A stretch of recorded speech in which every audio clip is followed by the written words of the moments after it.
राधे राधे बच्चों, नई वीडियो में आपका स्वागत है। मैं हृदय इंस्टीट्यूट से और आज जो है हम करने वाले हैं बेटा महाभारत बैच 3.2 एक्सरसाइज शुरू करने वाले हैं। इसमें पहले स्टार्ट करने से पहले कुछ बेसिक चीजें आपको बता देता हूं जो इस एक्सरसाइज में यूज होने वाली है। ठीक है बेटा, तो देखो बेटा, जैसे मान लो जैसे तो हमारे पास दो लीनियर इक्वेशन दे रखी है, ठीक है, जो एक्स और वाई वेरिएबल में दे रखी है।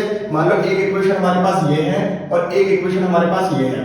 लेट्स सपोज जनरल इक्वेशन क्या होती है बेटा, ax प्लस में by प्लस में c बराबर में 0। तो मैंने दो इक्वेशन को यहाँ पर ले रखा है, तो ये a1 कर लिया, ये b1 कर लिया, ये c1 कर लिया है। सिमिलरली दूसरी के लिए a2 कर लिया, b2 कर लिया, c2 कर लिया है। ठीक है, तो यहाँ पर अगर हमारे पास दो इक्वेशन दे रखी होंगी तो हम क्या करेंगे बेटा, ध्यान पूर्वक देखिएगा। यदि इन दोनों का जो रेशियो है a1 अपॉन में a2 और b1 अपॉन में b2 दोनों इक्वल नहीं आ रहे हैं तो उसको बोलेंगे हम बेटा क्या, इंटरसेक्टिंग लाइंस।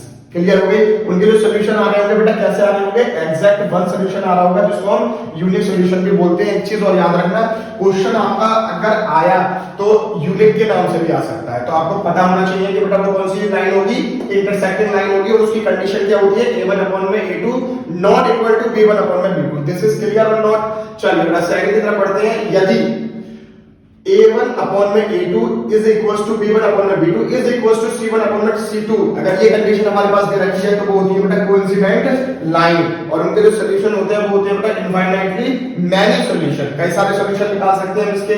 ठीक है, थर्ड है आपके पास a1 अपॉन में a2 is equals to b1 upon में b2 not equals to c1 upon में c2।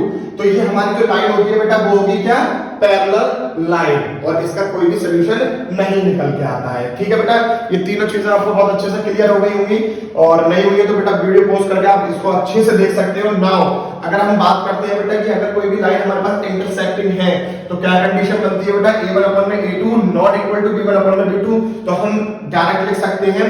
आपको क्वेश्चन किस तरह से पूछा जाएगा, लेट्स सपोज आपको दो इक्वेशन दे दी जाएंगी बेटा, लीनियर इक्वेशन दे दी जाएगी। उसमें कहा जाएगा कि आप ये बताइए कि वो इंटरसेक्टिंग है, कोइंसिडेंट है या फिर पैरेलल है। तो हमें कंडीशंस याद रखनी पड़ेंगी कि भाई इंटरसेक्टिंग की जो प्रॉपर्टी है वो क्या होती है, a1 अपॉन में a2 is not equal to b1 upon में b2। ये वाली बात क्लियर हो गई बेटा। नाउ अगर बात करते हैं कोइंसिडेंट की, तो इसमें क्या हो जाएगा बेटा, तीनों के जो रेशियोज होते हैं a1 अपॉन में a2 is equal to b1 upon में b2 is equal to c1 upon में c2। ध्यान रखना इस पर क्वेश्चन आते हैं। ठीक है, पैरेलल की अगर बात करी जाती है तो बेटा ये क्या हो जाती है, a1 अपॉन में a2 is equal to b1 upon में b2 is not equal to c1 upon में c2। ठीक है, तो ये जनरल बेसिक इंट्रोडक्शन था इस एक्सरसाइज को स्टार्ट करने से पहले। क्लियर हो गया बेटा? नाउ अब हम करने वाले हैं एक्सरसाइज 3.2। चलिए पहला क्वेश्चन पढ़ते हैं, उसका क्या कह रहा है। पहला है हमारे पास कि 10 student of class 10th took a part in the mathematics quiz, or if the number of girls is 4 more than the number of boys, find the number of boys and girls who took part in the quiz। अब देखो बेटा यहाँ पर हमें क्या है, solution find out करने हैं ग्राफिकली। ठीक है, तो क्वेश्चन हमारे पास ये कह रहा है कि 10th क्लास में हमारे पास 10 बच्चे हैं जिन्होंने मैथ के क्विज में क्या लिया है बेटा, पार्टिसिपेट लिया हुआ है। ठीक है, तो मैं एक काम करता हूँ बेटा कि जो है गर्ल्स को मैं दे देता हूँ x। ठीक है, कि हमारे पास जो गर्ल्स होंगी वो x होंगी 10th क्लास में, और जो बॉयज होंगे बेटा, बॉयज कितने होंगे बेटा, y। ठीक है, और टोटल जो स्टूडेंट है वो कितने हो रहे हैं बेटा, 10 हो रहे हैं। तो मतलब लड़के प्लस में लड़कियां कितनी हो जाएंगी, 10 हो जाएंगे। ये हो गई हमारे पास पहली इक्वेशन, यस और नो। अब दूसरी कंडीशन हमसे क्या कहा गया है बेटा कि if the number of girls is 4 more than the number of boys, मतलब जो गर्ल्स जो हैं वो क्या है, 4 ज्यादा है किससे बेटा, बॉयज से। तो अगर ज्यादा आता है तो क्या करते हैं हम, 4 ऐड कर देंगे y में। क्लियर हो गई? अब क्या करो कि क्या नाम है, जो है जो बॉयज होंगे वो ज्यादा होंगे। क्लियर हो गई? तो चलो इसको इधर लेके आ जाते हैं सबको। तो ये हो जाएगा x और ये y इधर है तो y इधर आ जाएगा, तो माइनस का y प्लस 2 में 4। ये आ गई हमारे पास सेकंड इक्वेशन। अब कहा जा रहा है हमसे कि इसको ग्राफिकली भी आपको रिप्रेजेंट करना है।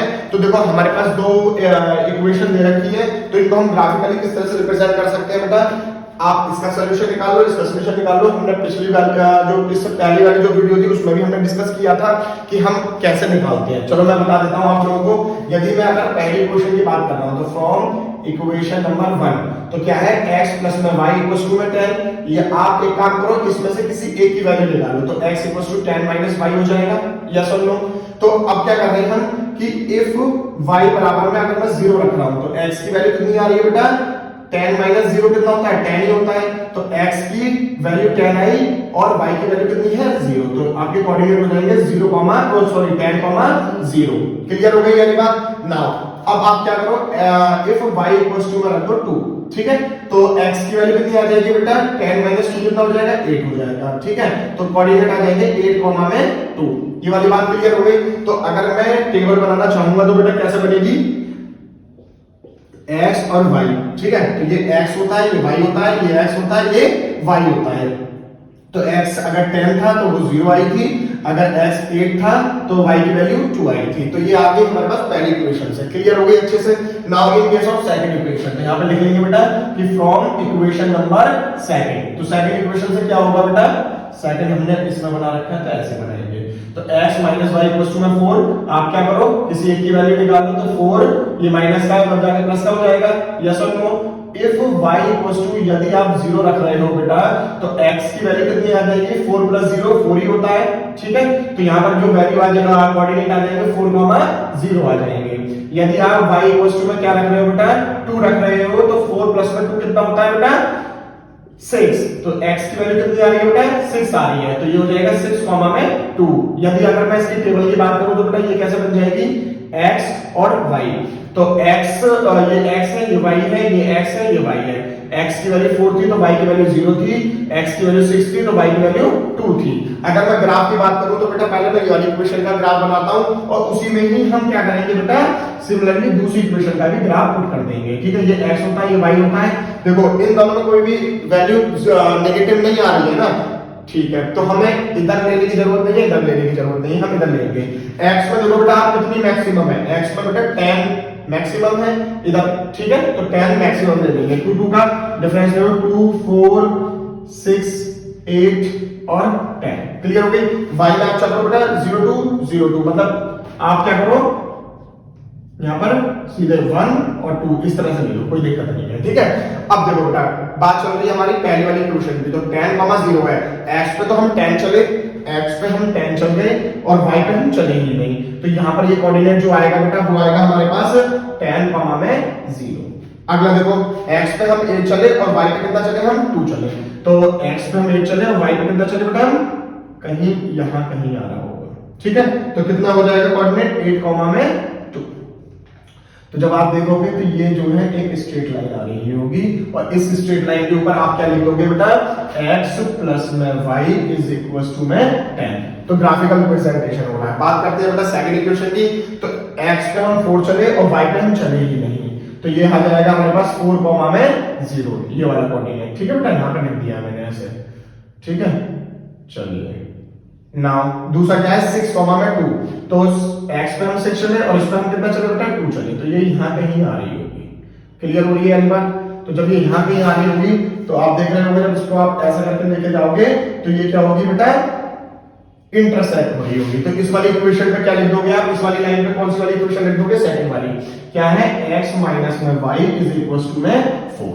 क्लियर हो गई। तो इसका रिप्रेजेंटेशन ग्राफिकली इस तरह से होगा, ठीक है, समझ में आ गया। नाउ अगर मैं बात करूं बेटा सेकंड क्वेश्चन की, तो सेकंड क्वेश्चन में भी आप लोगों को ग्राफ रिप्रेजेंट करना है। ग्राफ आप लोग बेटा खुद से करना, मैं इक्वेशन बनवाना सिखा देता हूं कि इक्वेशन क्या आएगी बेटा, ठीक है। तो देखो सेकंड क्वेश्चन क्या कह रहा है हमसे, जरा पढ़ते हैं एक बार। सेकंड क्वेश्चन हमसे कह रहा है बेटा कि 5 pencil and 7 pens together cost 50 rupees, whereas 7 pencil and 5 pen together cost 46.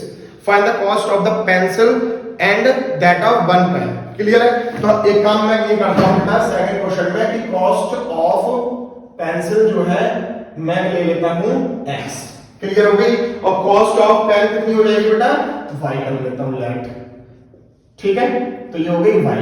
अब दोबारा से एक बार क्वेश्चन फिर पढ़ लेते हैं। 5 पेंसिल है और 7 पेन है, उनकी कॉस्ट कितनी आ रही है बेटा 50 आ रही है ना। तो 5 पेंसिल है, ठीक है, तो ये पेंसिल जो है 5x हो जाएगा प्लस में, और कितनी है हमारे पास 7 पेन है, तो 7y इक्वल टू में कितना दे रखा है हमारे पास 50 दे रखा है। क्लियर हो गई बेटा ये बात, अच्छे से समझ में आ गई। तो ये आ गई हमारे पास पहली इक्वेशन। नाउ अगर सेकंड इक्वेशन की बात करी जा रही है बेटा, तो इसमें कह रहा है हमसे कि 7 पेंसिल है तो 7x हो जाएगा और 5 पेन है तो ये 5y में कितनी आ रही है 46 आ रही है।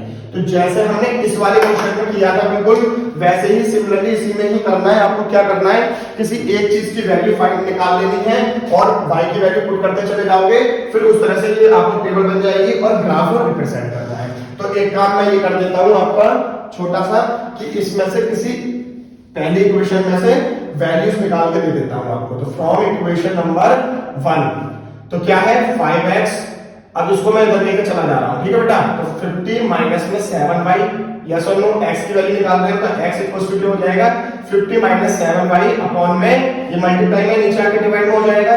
तो एक तो इक्वेशन हमारे पास ये बनेगी बेटा, क्लियर हो गई पहली इक्वेशन से।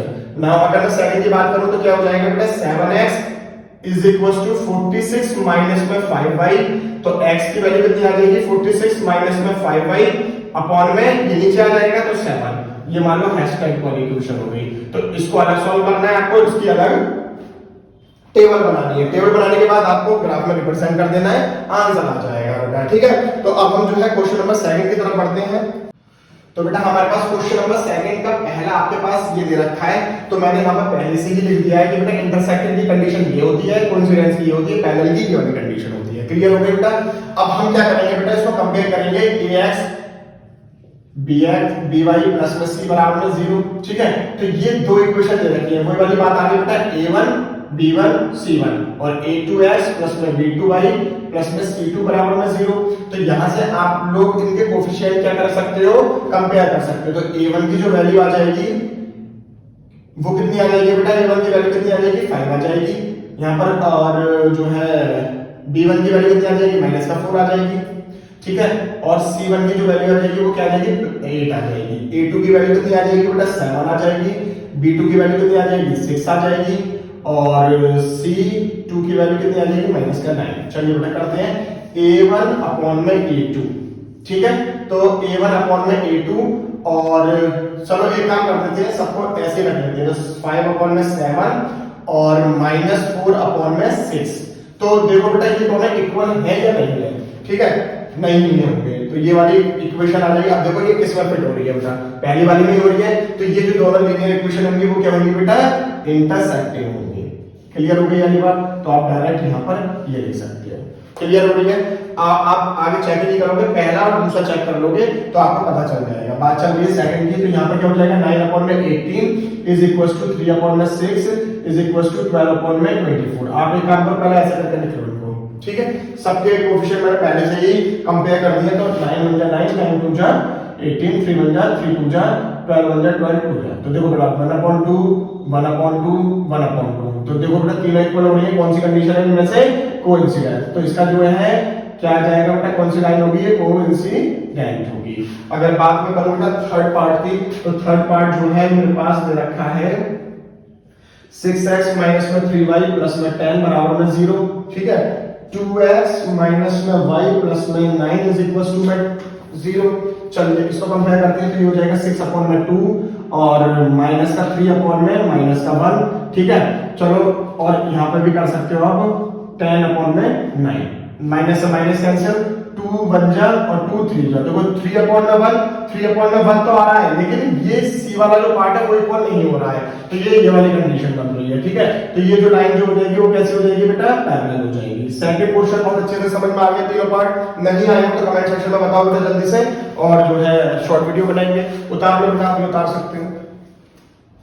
तो बेटा थर्ड क्वेश्चन जो है उसमें एक नई चीज आ जाती है, कंसिस्टेंट और इनकंसिस्टेंट। तो उनकी कुछ मैंने बेटा प्रॉपर्टीज लिख रखी हैं कि क्या क्या कंसिस्टेंट होंगी और कौन कौन सी जो लाइंस हैं वो क्या है, इनकंसिस्टेंट होंगी। तो बात चल रही है बेटा पहली क्या है कि लाइंस में भी इंटरसेक्ट, यदि आपकी जो लाइंस हैं वो इंटरसेक्ट हो रही हैं तो pair of equation has unique solution है उसका, तो बेटा वो कंसिस्टेंट होती है।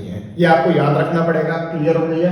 नाउ लाइंस में भी पैरेलल, अगर लाइंस हमारी पैरेलल है तो इक्वेशन हैव नो सॉल्यूशन, तो उनके पास जो इक्वेशन है उनका कोई भी सॉल्यूशन नहीं है, तो वो इनकंसिस्टेंट कहलाई जाएगी। क्लियर हो गई है।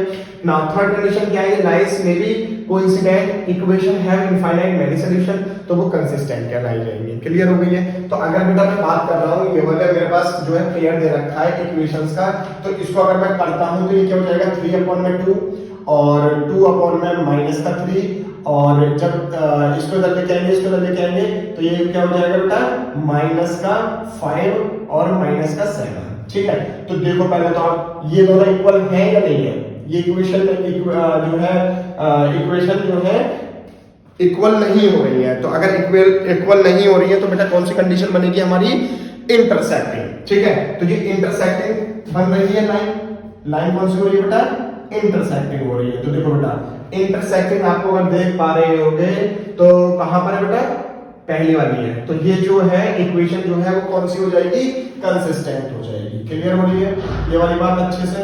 अच्छा, नाउ अगर बात करी जा रही है बेटा, सेकंड पार्ट की, तो सेकंड पार्ट जो है हमारे पास दे रखा है 2x माइनस का 3y इज इक्वल टू 8 और 4x माइनस में 6y इज इक्वल टू 9। ठीक है, तो इसको देखो किस तरह से कर सकते हैं बेटा, तो 2 अपॉन में 4 हो जाएगा और माइनस में 3 अपॉन में क्या हो जाएगा बेटा, 6 हो जाएगा और माइनस का आएगा। तो यहाँ पर चेक कर लेते हैं बेटा ये दोनों इक्वल है या नहीं है, 2 बन जा और 2 2 जा, माइनस से माइनस कैंसिल, 3 बन जा 3 2 जा। तो देखो बेटा a1 अपॉन में a2 is equal to b1 upon में b2 कंडीशन हो रही है। तो ये कौन सी कंडीशन हो जाएगी बेटा, एक बार सी वाली भी चेक कर लेते हैं। तो ये क्या हो जाएगा, 8 अपॉन में 9। तो ये तो इक्वल नहीं हो रही है, तो ये कौन सी कंडीशन बन जाएगी बेटा, अभी हमने पीछे करा था पैरेलल वाली कंडीशन बन जाएगी। तो ये जो लाइंस होंगी वो क्या हो जाएगी बेटा, पैरेलल हो जाएंगी। और देखो बेटा पैरेलल में कौन सी कंडीशन है, अगर ये पैरेलल है तो ये क्या हो जाएगी बेटा, इनकंसिस्टेंट हो जाएगी, इनकंसिस्टेंट हो जाएगी। आ रही बात अच्छे से समझ में। तो आपको बेटा ये भी पता होना चाहिए कि कौन सी लाइन कैसी है, फिर आप कंसिस्टेंट और इनकंसिस्टेंट बता सकते हो। बेटा थर्ड पार्ट की तरफ बढ़ते हैं। थर्ड पार्ट हमारा दे रखा है बेटा 3 अपॉन में 2x प्लस में 5 अपॉन में 3y इज इक्वल टू में 7 और अगली जो दे रखी है वो है 9x माइनस में 10y इज इक्वल टू में 40। चलिए बेटा इसको चेक करते हैं एक बार। तो ये क्या हो जाएगा, 3 अपॉन में 2 और फिर देखो एक अपॉन और आता है ना, तो ये क्या हो जाएगा, इसी के मल्टीप्लाई में आ जाएगा। क्लियर हो गई है। अब इसको चेक करते हैं, 5 अपॉन में 3 और ये इसकी मल्टीप्लाई में है तो ये हो जाएगा 3 मल्टीप्लाई में 10। ठीक है, ये क्या हो जाएगा 7 अपॉन में 14। तो अभी चेक कर लेते हैं कि ये इक्वल है या नहीं है। तो 3 अपॉन में 18 इज इक्वल टू 5 अपॉन में 30 और इक्वल टू 7 अपॉन में 14। तो बेटा देखो ये इक्वल हो रही है या नहीं हो रही है, मेरे हिसाब से 3 बन जा 318, 5 12, 5 6 30। तो देखो 1 अपॉन और 7 बन जा 7 2 जा, तो 1 अपॉन में 6 इज इक्वल टू 1 अपॉन में 6 is not equal to 1 upon में 2। ये वाली कंडीशन हो रही है। तो ये वाली जो कंडीशन होती है a1 अपॉन में a2 is equal to b1 upon में b2 is not equal to c1 upon में c2। तो देखो ये वाली कंडीशन बन रही है। तो हम क्या कह सकते हैं, ये कौन सी है, पैरेलल है। ठीक है, अगर ये पैरेलल है तो क्या होगी बेटा, कंसिस्टेंट होगी या इनकंसिस्टेंट होगी, इनकंसिस्टेंट हो जाएगी। क्लियर हो रही है बेटा, अच्छे से समझ में आ गई है बात। चलिए नेक्स्ट पार्ट की तरफ बढ़ते हैं हम लोग। नेक्स्ट पार्ट हमारा पास दे रखा है, फोर्थ पार्ट है। फोर्थ पार्ट जो है वो है हमारे पास 5x माइनस में 3y इज इक्वल टू 11 और माइनस का 10x प्लस में 6y is equal to minus का 22। क्लियर है। चलिए इसको बेटा सॉल्व करने की कोशिश करते हैं। तो ये हो जाएगा 5 अपॉन में माइनस का 10 और माइनस का 3 अपॉन में 6 और 11 अपॉन में 22। तो 5 बन जा 5 2 जा, 3 बन जा 3 2 जा। ठीक है, 11 बन जा 11 2 जा। ठीक है, तो मेरे हिसाब से जो है ये माइनस जो ऊपर चला जाए कोई दिक्कत नहीं है, -1/2 ये -1/2 है ही है, ये भी -1/2। तो ये कौन सी कंडीशन बन रही है बेटा आपकी, तीनों a1/a2 is equal to b1/b2 is equal to c1/c2। तो ये आ रही है आपकी कौन सी वाली कंडीशन, कोइंसिडेंट। कौन सी कंडीशन है, कोइंसिडेंट है। तो कोइंसिडेंट में आप चेक कर सकते हो बेटा कौन सी वाली बात आ जाएगी, कंसिस्टेंट हो जाएगी। तो ये वाली जो वो है लाइन कैसे हो जाएगी, कंसिस्टेंट हो जाएगी। पहले तो हमें लाइन पता चल गई कोइंसिडेंट लाइन है ये, क्योंकि तीनों इक्वल आ रहे हैं और हम बोल देंगे ये कंसिस्टेंट है। क्लियर है। अगला पार्ट हमारे पास जो है बेटा फिफ्थ पार्ट जो दे रखा है वो है 4 अपॉन में 3x प्लस में 2y इक्वल्स टू में 8 और अगली है 2 प्लस में 3y इज इक्वल्स टू में 12। चलिए बेटा इसको सॉल्व करते हैं। तो ये क्या हो जाएगा 4 अपॉन में 3 और अपॉन में 2 भी आना चाहिए था ना, तो ये 2 हो जाएगा इज इक्वल्स टू 2 अपॉन में 3 इज इक्वल टू 8 अपॉन में 12। तो ये क्या हो जाएगा 4 अपॉन में 6 हो जाएगा, 2 अपॉन में 3 हो जाएगा और 8 अपॉन में 12। ठीक है, तो 2 2 जा और 2 3 जा, ये तो नहीं कट रहे, 4 2 जा 4 3 जा। ठीक है, 2 अपॉन 3 2 अपॉन 3 2 अपॉन 3। तो ये वाली कंडीशन बन गई कोइंसिडेंट। तो ये कौन सी कंडीशन हो जाएगी, कोइंसिडेंट कंडीशन हो जाएगी। और ये कंसिस्टेंट होगी बेटा या इनकंसिस्टेंट होगी, तो ये कंसिस्टेंट हो जाएगी। क्लियर हो गई। तो थर्ड क्वेश्चन आप उतार सकते हो, ये आपका आंसर हो गया। तो बेटा फोर्थ क्वेश्चन जो है हमें दे रखा है कि which of the following pair equation is consistent or inconsistent, if consistent obtain the solution graphically। तो सबसे पहले हमें क्या चेक करना है बेटा, हमारे पास इक्वेशन दे रखी है तो हमें ये बताना है सबसे पहले कि वो कंसिस्टेंट है या इनकंसिस्टेंट है। अगर वो कंसिस्टेंट है, ठीक है, तो उनका ग्राफ रिप्रेजेंट करना है। बिल्कुल सिमिलर जो हमने पिछला क्वेश्चन किया था बेटा, सिमिलरली वैसे करना है, लेकिन जो कंसिस्टेंट आई है उनके हमें ग्राफ रिप्रेजेंट करने हैं। तो ग्राफ मैंने आपको बता ही दिया किस तरह से रिप्रेजेंट करते हैं, नहीं आएगा तो मुझे आप बता देना। तो चौथा क्वेश्चन जो है मैं स्किप कर रहा हूँ, फोर्थ क्वेश्चन इसलिए स्किप कर रहा हूँ क्योंकि बेटा कई बार कर चुके हैं हम लोग, ठीक है, नहीं किया होता तो मैं आपको करवाता। अब देखो बेटा फिफ्थ क्वेश्चन जो है, आप फिफ्थ क्वेश्चन पढ़ो, क्या कह रहा है कि half the perimeter of the rectangle garden whose length is 4 metre more than its width is 36 metre, find the dimension of the garden. ठीक है, तो जो है विड्थ जो है बेटा मैं मान लेता हूं कितनी, x रैक कर देता हूं, और जो लेंथ है बेटा वो कितनी कर लेता हूं, y कर लेता हूं। क्लियर हो गई वाली बात। ठीक है, तो मुझसे ये कह रहा है कि जो बेटा लेंथ है वो क्या है, 4 ज्यादा है किससे, विड्थ से। यही चीज है, लेंथ इज 4 मोर। ठीक है, क्लियर हो गई, 4 मीटर मोर। तो यहां से इक्वेशन बना सकते हैं, क्या बन जाएगी बेटा, इस तरह से करो आप लोग कि y माइनस में x बराबर 4, इसको इधर लेके आ जाओगे तो ये माइनस का हो जाएगा। क्लियर हो गई। अगर हम हाफ पेरीमीटर कर रहे हैं तो क्या हो जाएगा बेटा, x प्लस में y बराबर में 36। क्लियर हो गई। तो ये दो कंडीशंस बन गई हैं, आप इसको रिप्रेजेंट कर सकते हो ग्राफिकली, और इसकी वैल्यूज निकाल के टेबल बना के आप ग्राफिकली इसको रिप्रेजेंट कर सकते हो। क्लियर हो गई ये चीज। नाउ अगर बात करें जा रही है बेटा सिक्स्थ क्वेश्चन की, तो सिक्स्थ क्वेश्चन में जो है हमसे क्या कह रहा है कि हमारे पास एक इक्वेशन दे रखी है 2x प्लस में 3y माइनस में 8 बराबर में 0। क्लियर हो गई। हमें एक अपनी तरफ से क्या है, एक अदर इक्वेशन लिखनी है, जो क्या करना है, पहली कंडीशन में हमें उसे ये शो करवाना है कि वो इंटरसेक्टिंग होनी चाहिए। पहली बात तो ये है। क्लियर हो गई। तो आप अपनी मर्जी से इसके अकॉर्डिंगली क्या करो, इंटरसेक्टिंग की पहले तो ये बताओ कंडीशन क्या होती थी बच्चा, कि इंटरसेक्टिंग कंडीशन क्या होती थी, a1 अपॉन में a2 is not equal to b1 upon में b2। तो आप एक ऐसी इक्वेशन लो कि जो है इसके साथ वो इसका मैच नहीं हो रहा हो। तो जैसे मैं सपोज अगर मैं एक इक्वेशन ले लूं तो इस तरह से हो जाएगी वो 4x प्लस में, अब ये दोनों तो इक्वल होने नहीं चाहिए, तो यहां पर देखो जो है 10y और माइनस में 1 इक्वल टू में 0। तो अब देखो बेटा क्या हो जाएगा, 2 अपॉन में 4 हो जाएगा, यस और नो, और 3 अपॉन में 10 हो जाएगा, 3 अपॉन में 10 नॉट इक्वल। तो आप ये वाली इक्वेशन ले लो। ठीक है, तो पहली तो इंटरसेक्टिंग ये वाली इक्वेशन हो जाएगी। समझ में आ रही है या नहीं आ रही है ना।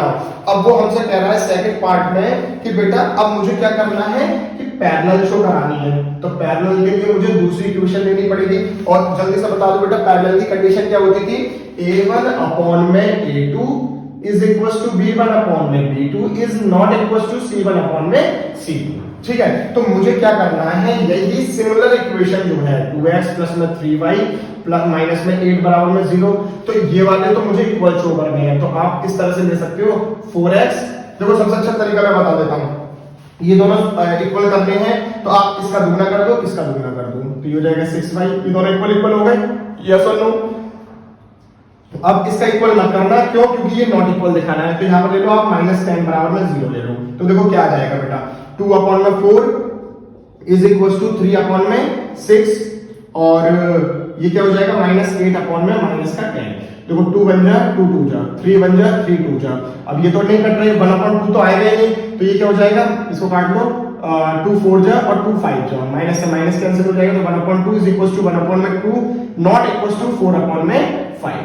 क्लियर हो गई वाली बात। तो ये हमारी कौन सी कंडीशन आ रही है बेटा, पैरेलल कंडीशन आ रही है। थर्ड हमसे क्या कह रहा है बेटा, थर्ड है कोइंसिडेंट लाइंस। तो कोइंसिडेंट लाइन की प्रॉपर्टी क्या होती है बेटा, a1 अपॉन में a2 equal to b1 upon में b2 is equal to c1 upon में c2। तो यहां पर आप क्या कर दोगे, जो अगली इक्वेशन जो बनेगी पहली वाली तो यही है 2x प्लस में 3y माइनस का इक्वल टू में 0।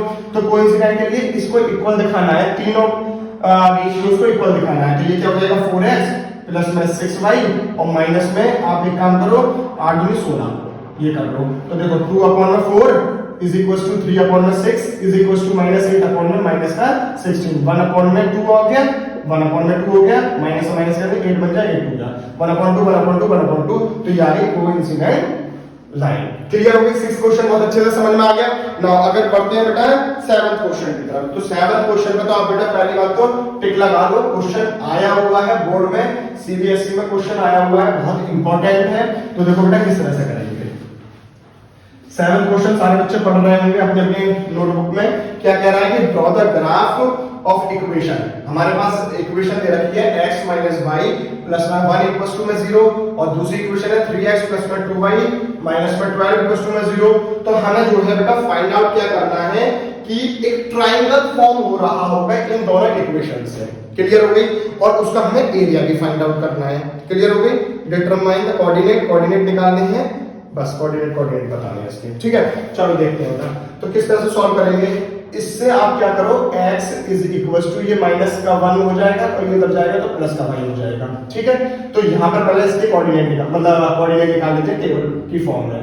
तो यदि मैं y की जगह 0 रख रहा हूँ तो x की वैल्यू कितनी आ रही है माइनस का 1 आ रही है। तो यहाँ पर कोऑर्डिनेट हो जाएगी -1 में 0। क्लियर हो गई? सेकंड निकाल लेते हैं। इफ अगर मैं y इक्वल टू में रख रहा हूँ 1 रखता हूँ तो यहाँ पर प्लस का 1 रखोगे तो कट जाएगा तो x इक्वल टू में क्या आ जाएगा 0 आ जाएगा। तो कोऑर्डिनेट हो जाएगा 0 में 1। ये तो इससे निकल गए। अब इस वाली इक्वेशन से देखते हैं बेटा। तो ये हो जाएगा 3x और इज इक्वल टू ये इधर चला जाएगा तो प्लस का हो जाएगा और इधर चला जाएगा तो ये माइनस का हो जाएगा। तो x इक्वल टू 12 माइनस में 2y अपॉन में 3। तो अगर मैं y की वैल्यू जो है 0 रख रहा हूँ, ठीक है, तो ये वाली टर्म तो 0 हो जाएगी बेटा और क्या बचेगा 12 अपॉन में 3 बचेगा। तो 3 4 जा 12। तो x की वैल्यू कितनी आ रही है मेरे प्यारे बच्चों 4 आ रही है। तो 4 कॉमा में 0 पहला कोऑर्डिनेट हो गया इसका। ठीक है, अगर मैं इफ y बराबर में रख रहा हूँ कितना रखूंगी जो है ऐसा कुछ आ जाए 1 नहीं रखोगे 2 4 नहीं आएगा तो 2 4 8 4 नहीं रखोगे। तो इसकी जगह आप क्या रखोगी जो है बहुत ही अच्छा है 12। तो एक काम करो बेटा y की जगह का 3 रखते हो आप -3 रखते हो y की जगह। तो देखो क्या कंडीशन हो रही है x इक्वल टू माइनस का 2 वो 12 माइनस में 2 मल्टीप्लाई में माइनस का 3 अपॉन में 3। ठीक है, तो ये कितना जाएगा 12 माइनस माइनस प्लस हो जाएगा तो 2 3 6 और अपॉन में 3 तो 12 और 6 कितने होते हैं 18 और अपॉन में 3 तो 3 6 18 तो कितनी आ गई बेटा 6 आ गई। तो यहाँ पर कितने हो जाएंगे कोऑर्डिनेट जो आ जाएगा वो कितना आ जाएगा 4 कॉमा में 6 सॉरी ये वाली कंडीशन रखिए ना। तो x की वैल्यू तो हमारे पास 6 आई है तो 6 कॉमा में माइनस का 3। अब देखो बेटा इसकी टेबल जो बनेगी वो इस तरह से बनेगी, जरा ध्यान देना बात को। x और y, x की वैल्यू कितनी है माइनस का 1 कितनी आ रही है y की वैल्यू 0 आ रही है। यहाँ पर 0 रख रहे हो तो 1 आ रही है। इसकी अगर मैं बात करूँ सेकंड वाले की तो ये क्या हो जाएगा बेटा x और y।